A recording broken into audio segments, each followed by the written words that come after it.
In the heart of ancient Rome, under the scorching Mediterranean sun, a child was born who would one day change the world, Gaius Julius Caesar.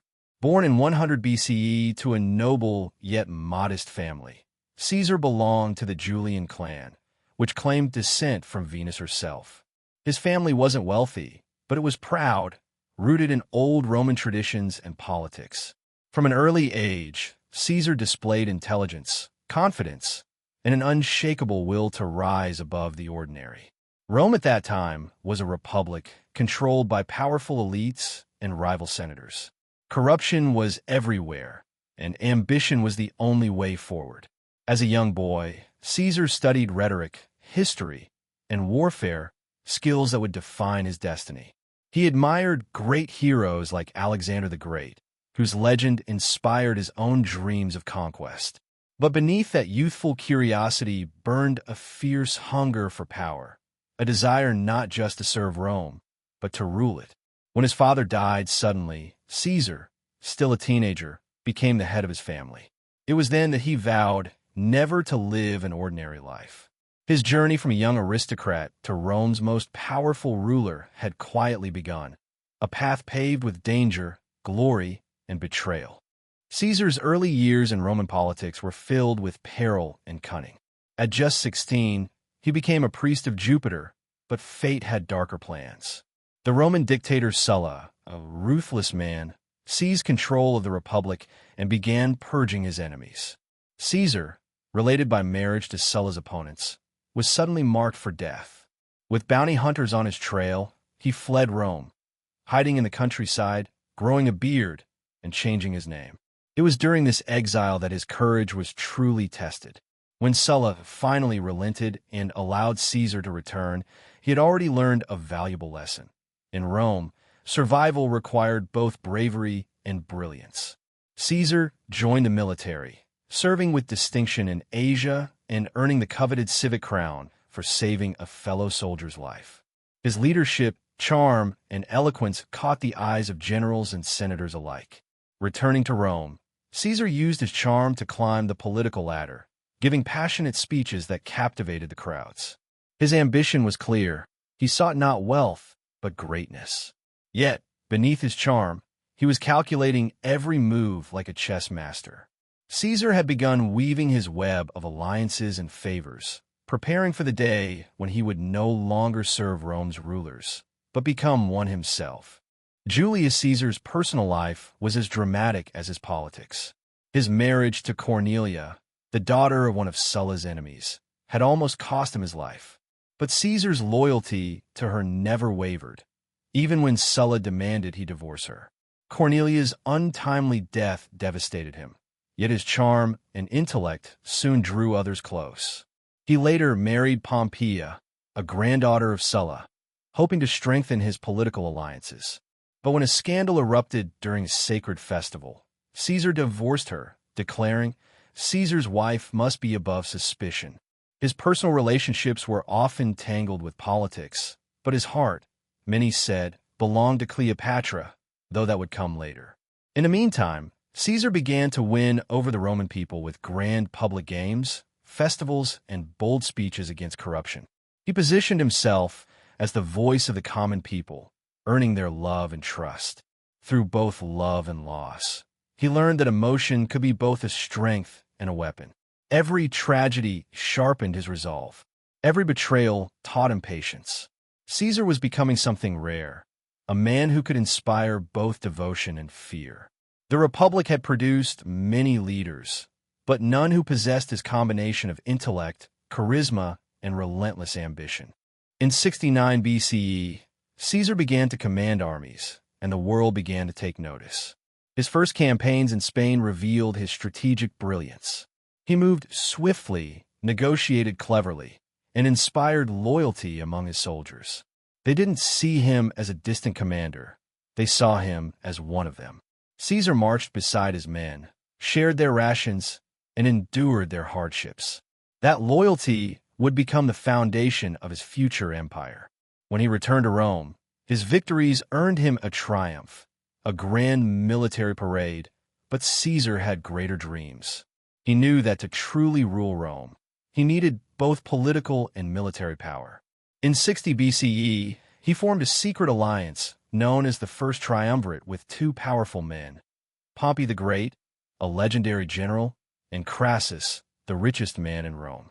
Together, they controlled Rome's politics, dividing power among themselves. Caesar's charm united them, but ambition would later destroy them. Appointed governor of Gaul, modern France, Caesar set out to conquer new lands, expand Rome's glory, and prove his unmatched genius. The man who once fled from Sulla's soldiers was now the commander of legions, ready to carve his name into history. For nearly a decade, Caesar waged war across Gaul. He faced fierce tribes, harsh winters, and countless rebellions. Yet he triumphed again and again. His campaigns transformed him from a politician into a legend. The Commentarii de Bello Gallico, his own written account of the wars, not only glorified his victories, but also shaped his image as Rome's savior. Under his command, Rome expanded its borders to the Atlantic Ocean. He defeated powerful chieftains like Vercingetorix, whose rebellion nearly united all of Gaul. At Alesia, Caesar faced overwhelming odds, but his brilliant tactics, fortifying his army in double walls, surrounding both his enemies and himself, led to a miraculous victory. These victories made him immensely popular among the Roman people and soldiers. But in Rome, his growing power alarmed the Senate, and especially Pompey, his former ally. They feared Caesar's return with an army loyal only to him. By the end of his Gallic conquests, Caesar had become too powerful to control, too popular to oppose, and too ambitious to stop. The Senate demanded he disband his army and return to Rome as a private citizen. Caesar refused. He was no longer just a general. He was a force of destiny. The year was 49 BCE.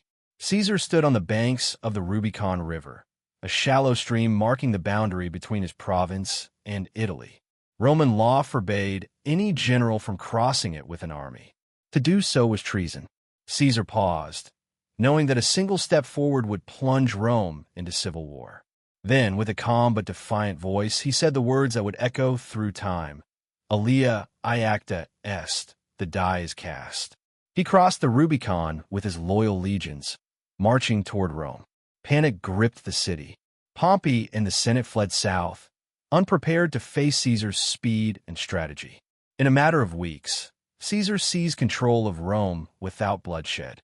The Republic had fallen into his hands. Yet Caesar declared that he came not as a tyrant, but to restore order. Still, everyone knew there was no turning back. Rome's fate had changed forever. Caesar now pursued Pompey across the Mediterranean, determined to defeat his former ally and claim full control of the Roman world. The age of the Republic was dying, and the age of Caesar was beginning. The Roman world was divided. Pompey, backed by the Senate, controlled the east, while Caesar held the west. Their war would decide the fate of Rome itself. In 48 BCE, they clashed at the Battle of Pharsalus in Greece. Pompey's army outnumbered Caesar's, but Caesar's tactics and discipline prevailed.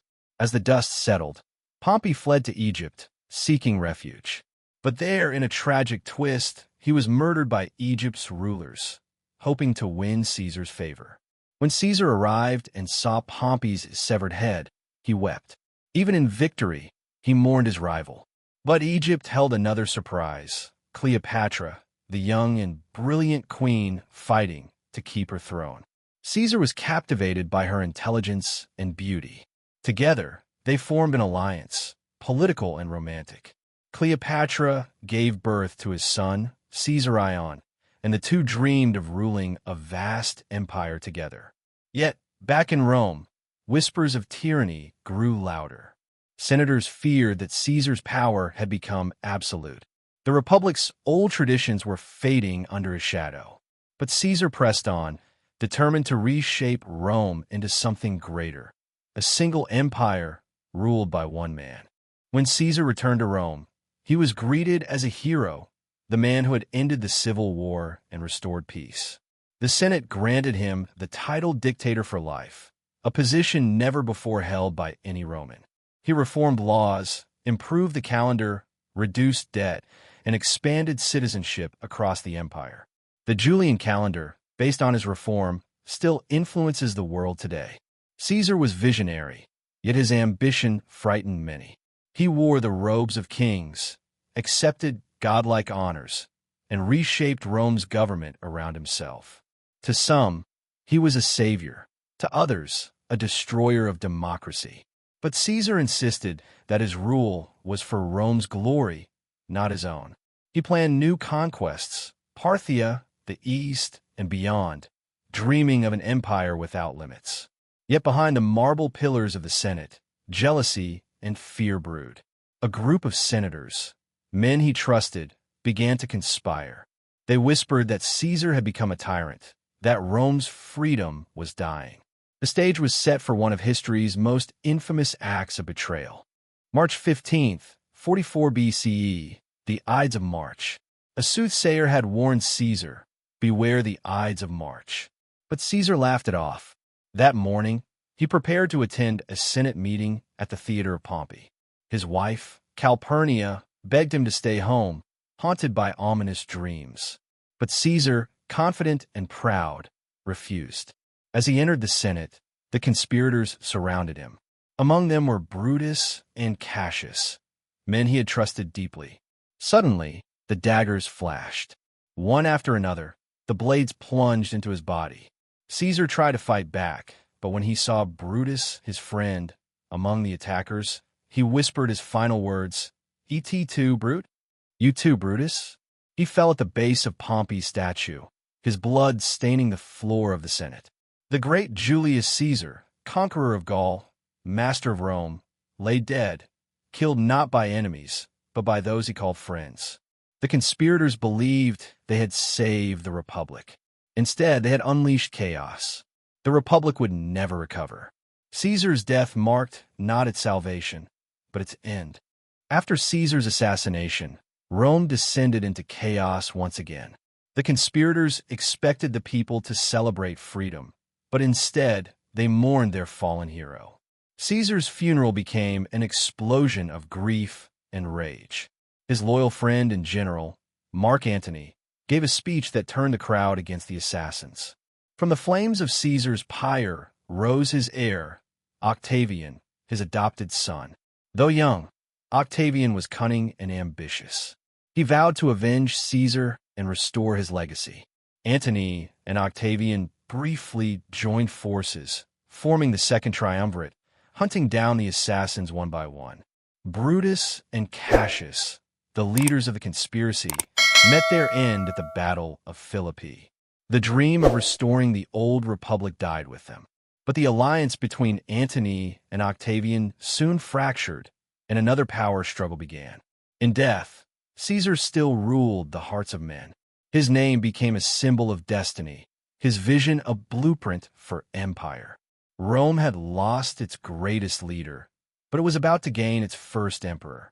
Julius Caesar was gone, but his shadow loomed over Rome for centuries. His adopted son Octavian, later known as Augustus, fulfilled his dream, establishing the Roman Empire that would dominate the world for 400 years. Caesar's reforms transformed government, law, and society. His calendar became the foundation of modern timekeeping. His writings inspired generations of leaders, generals, and thinkers. Even his name, Caesar, became a title of power, echoed in Kaiser and Czar. But his legacy was not without controversy. Was he a hero or a tyrant? A visionary or a destroyer of the Republic? Historians still debate. What cannot be denied is his brilliance, his ability to inspire, to lead, and to dream beyond limits. He turned chaos into empire, ambition into destiny. For better or worse, Julius Caesar reshaped the course of human history. His life remains a timeless lesson that greatness often walks hand in hand with tragedy. Behind the conqueror, the general, and the dictator, there was still a man, passionate, intelligent, and deeply human. Caesar loved literature, admired beauty, and wept for his soldiers. He forgave enemies, yet never forgot an insult. He sought immortality, not just through conquest, but through memory. He was not invincible. His arrogance blinded him, his trust betrayed him. Yet, in his rise and fall, Caesar embodied the very spirit of Rome, bold, restless, and unyielding. Even centuries later, artists, writers, and leaders continue to study him, not just for what he achieved, but for what he symbolized: the eternal struggle between power and principle, ambition and duty. In the end, Julius Caesar became more than a man. He became a myth. His name lives on in every corner of the world, whispered wherever greatness is measured. As Shakespeare once wrote, "He doth bestride the narrow world like a Colossus." And indeed, Caesar still does. Time has buried empires and kings, but Julius Caesar endures. His story of power, betrayal, love, and ambition continues to echo through the ages. Statues crumble, empires fade, yet his legend remains alive in every telling, every monument, every classroom. He taught the world that greatness is never given, it is taken. That destiny belongs to those who dare. The boy from a modest Roman family became the ruler of the known world. The man who was betrayed by friends became immortal in history. His rise showed the heights of human ambition. His fall revealed the cost of power. Over 2,000 years later, we still remember his words, his victories, his death, and his dream of eternal Rome. Julius Caesar, conqueror, reformer, visionary, and symbol of human ambition, lives on, not in marble or gold, but in the memory of mankind. The world may have changed, but Caesar remains eternal.